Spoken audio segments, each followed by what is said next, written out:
New information on the classified Israeli intelligence U.S. President Donald Trump revealed to Russia has been uncovered, detailing a special operations mission by the IDF Special Commando Unit Sayeret and the Mossad deep inside Syrian territory, it was reported in the U.S. magazine Vanity Fair.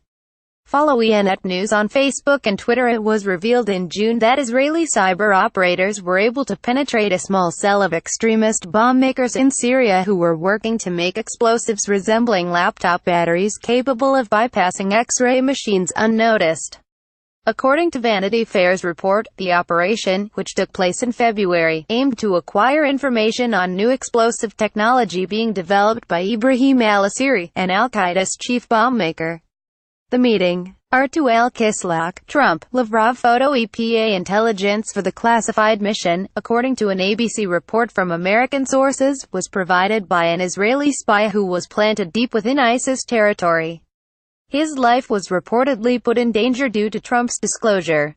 According to Israeli and American intelligence sources, a Sayeret commando unit and Mossad tech agents flew 2 Yasser helicopters over Jordanian territory into Syrian territory. The helicopters landed a few kilometers from the target, unloaded 2 jeeps bearing Syrian army insignia, which the Mossad and Sayeret personnel drove into enemy territory. The details of their operation are scarce, and specifics on how they managed to gather the information is contradictory at times. According to one source, the forces installed a microphone in the room where the ISIS terror cell was to meet, but a second source claimed that the forces had retooled a telephone booth in the meeting area to pick up and transmit surroundings to the IDF Intelligence Corps Unit 8200, which is responsible for collecting signal intelligence and deciphering codes. After a few days of Unit 8200 crews listening at their base in the Golan Heights to the terror cell, there was concern that Israel had been misled by their sources in the field. Eventually, the unit picked up the voice of an ISIS SOLR who described how to turn a laptop into a bomb that can be transferred to airport airfields and board a passenger plane.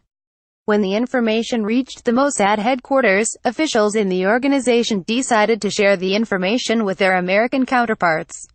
According to an Israeli military source, the decision to share was also due to professional arrogance stemming from a desire to impress their partners in Washington by the tasks they were able to perform. IDF SOLR rappelling from a Yasser helicopter photo. Herzl Yosef. According to the magazine, the American espionage community considered the Israeli mission to be a casebook example of intelligence gathering of valued information being put to good use. As a result of this information, U.S. officials, followed by the United Kingdom, have banned people from bringing laptops and electronic devices larger than a mobile phone on flights from several Muslim-majority countries.